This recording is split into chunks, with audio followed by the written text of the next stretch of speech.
tey jii mën nañ jàpp que ni voilà ñi nga xamante ni aussi dañ doon sàkku pour que ñu topp ñi defoon acte criminel yeeg yu barbare yi doon torturer ñooñu le tey mën nañu am voilà mën nañu am njortu bu rafet que jàpp ni que loolu dina doon lu mën a nekk fii lekk ay jamono yu wala sax jamono yu sax wala sax ay fan yu néew. waaw du moment où le conseil constitutionnel bi nga xamante ni tey jii moom mooy bànqaas ci réew mi bi nga xamante ni bu ñu defee loi ba tëgg ko. buñ ko laajee moom rek moo ci mën a wax xalaatam ni loi bi dëppoo na ak suñu constitution wala dëppoowul ak suñu constitution ginnaaw kooku dem na ba leeral démb ni lii di infraction criminelle yi nga xamante ne Aïssata Tall Sall le 6 mars 2024 bi mu taxawee ci assemblée dafa ni woon ba nga gars yi laajee ndax crime de sang yi bokk na ci mu ni toutes les infractions criminelles dañ leen di dugal ci biir loi bi ginnaaw loolu effacé nañ ko tey jii justice amatul benn lay pour li nga xamante ni moo xewoon 2021 te Sidiki Kaba taxawoon devant la presse ni dinañ ubbi enquête danañ def enquête depuis 2021 pour bu état bi ne 14 morts moo amoon ci manifestation yi dinañ def enquête ba xam ba situer les responsabilités te boobu ba léegi enquête amul tey jii justice am na tey jii les mains libres pour ubbi enquête ci li xew depuis 2021 ba février 2024 keroog bi Macky Sall repoussé élection yi tam amoon ay manifestation aussi mu am 4 morts donc tey jii justice amatul benn lay pour bañ a ubbi enquête ci li doon xew donc tey jii victimes yi muy famille yi muy ñi ñu torturé muy ñu patal ak ñu làggal ak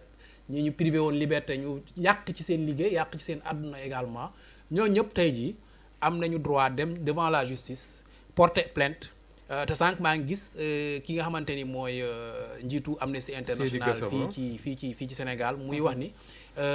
dinañ jox assistance bépp victime boo xamante ni bëgg nga porter yi fii ci kanamu yoon parce que loolu dafa am solo parce que tey jii mën nga doon victime te doo xam ban yoon ngay jaar pour ñëw topp ñi nga xamante ni tey jii ñoom ñoo la tegoon tort bi nga xamante ni moom lañ la teg donc te assistance juridique boobu victime yu bëri dañ koy soxla famille yu bëri aussi dañ koy soxla de ce fait que dina am solo trop tey jii bu ñu porter plainte après nag je pense que sans les plaintes même procureur mën na autosaisir ci yenn cas yu bëri yi nga xamante ni jot na fee xew muy ay meurtre en tout cas kuréel bi nga xamante ni mooy Cartophilie Sénégal nga xam ne ci laa bokk jotoon nañ ci documenté 65 décès yoo xamante ne tey jii 51 personnes yi ñu rey yëpp par balle lañ leen reyee déjà loolu war nañ ci ubbi l'enquête ba xam usage nu mu tuddati disproportionné de la force légale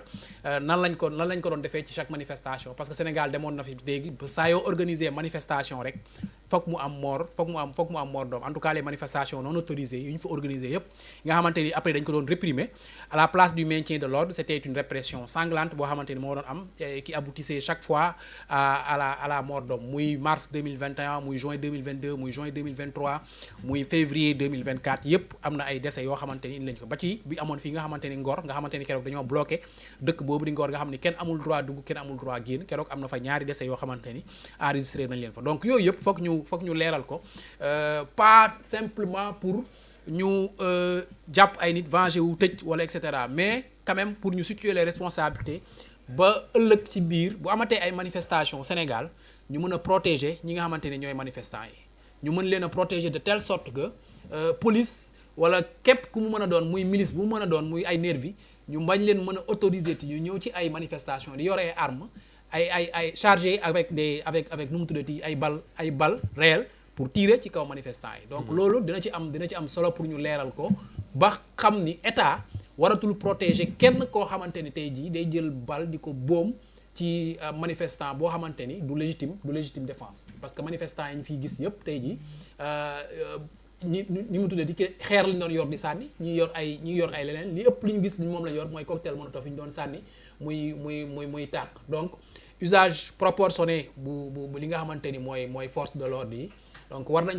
ko contrôler waat ci manifestation yi ba li nga xamante ni xew na fi diggante 2021 ak 2024 mu bañ a répété woon. Pape Sané maa ngi lay nuyu. maa ngi lay fay grand Pape Matar. yaa ngi si jàmm bu baax. maa ngi sant yàlla bu baax a baax nuyu Seydi sëñ Moustapha. maa ngi lay fay bu baax.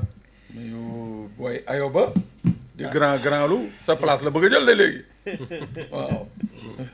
nuyu technicien yi Ndiir ak Umar ak sunu mbokk yi ñuy seetaan di jégalu nag ci tardé bi. yaa ngi woon ci beneen liggéey loolu c'est normal. alors nga ñëw Matar il est devenu très sage quoi. xoolal classe woon na ma bu yàgg na ma waaye saa sa jikko la. dama bëri ay jikko de man maa bëri ay jikko alors nga ñëw fekk juste ñuy waxtaanee li nga xamante ni mooy décision bu conseil constitutionnel génne dem déclaré loi bi nga xamante ni indiloon nañ ko fa loi bu anticonstitutionnel ñu bëri voilà jàpp ni que finalement conseil constitutionnel dafa arrangé affaire bu ñëpp autant société civile bi ba ci classe politique bi noo ko jàngatee. Pape, la réponse est dans ta question. Très sincèrement, je demande le conseil constitutionnel. Quand c'est très mal posé. Non, déedéet. non, c'est-à-dire que dans cette affaire, oui, tout le monde gagne, mais le vainqueur, c'est le conseil constitutionnel. Waaw. Parce que pour une première fois, décision conseil constitutionnel génn kenn diingatu ko. waaw loolu aussi il faut remarquer. waaw kenn newul ne ko waaw pouvoir bi ñoo ko instrumentaliser. wala waaye opposition bi ñoo lii ak lii et consort donc ça dit au moins mën nañu reconnaître loolu ki nga xam ne mooy conseil constitutionnel mais moi je dis que à travers cette décision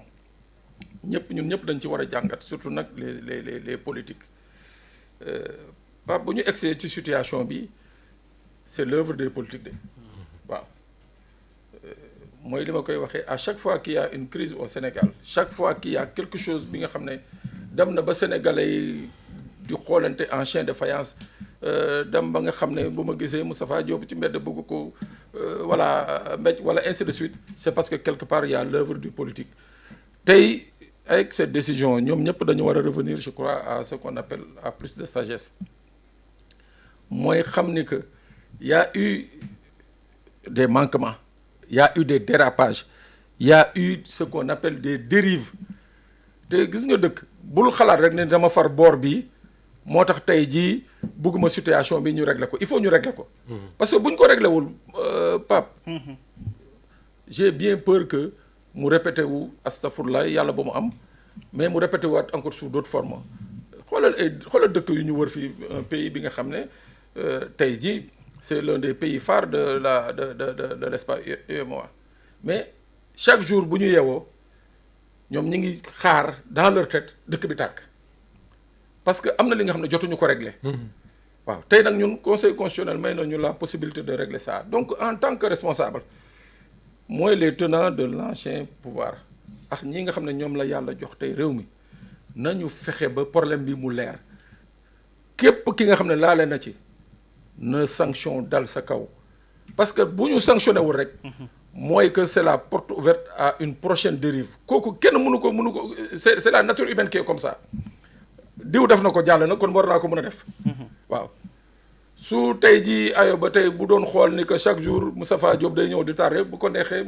un mois mu koy seetlu ne man tam damay tardé. Absolument. waaw donc moo tax ma ne tey c'est une situation qui appelle à plus de responsabilité de la part de tous surtout nag ñi nga xam ne ñoo fi nekkoon bii mbir mi di am moo tax bi ñuy fëgg dënn consort ñii naan ñoo gagné ñii naan ñoo perte ma ne leen kenn gañewul waaw au moins une chose est sûre mooy que tey comme démb ñii nga xam ne gëmoon nañ ni que cette histoire là ne peut pas passer pour pertes et profits l'histoire leur a donné raison léegi nag yoon moo war a def liggéeyam te képp kuñ ci woon nag wax dëgg yàlla nga nangu parce que à un certain moment nag beaucoup de gens qui sont là à se bomber le torse ou bien di wax wala di kii hier ils étaient là quand on battait quand on tuait quand on bombardait et ces gens là kenn ci ñoom ubbiwul gémmiñam pour dénoncer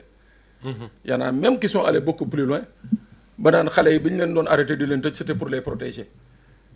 ñii naan noo takk der yi ñoo doon rey donc je crois que il faut tamit ñoom ñëpp ku ci nekk jël sa part de responsabilité devant l'histoire nga nangu nag mbir mi ñu teg ko ci yoon amul sax nangu c'est-à-dire bu ñu ko tegee ci yoon rek ku ci nekk nga xam rek luñ la jox rek nga xam ne loolu nga mérité quoi waaw. alors Moustapha tey jii mën nañu jàpp que ni li nga xamante ni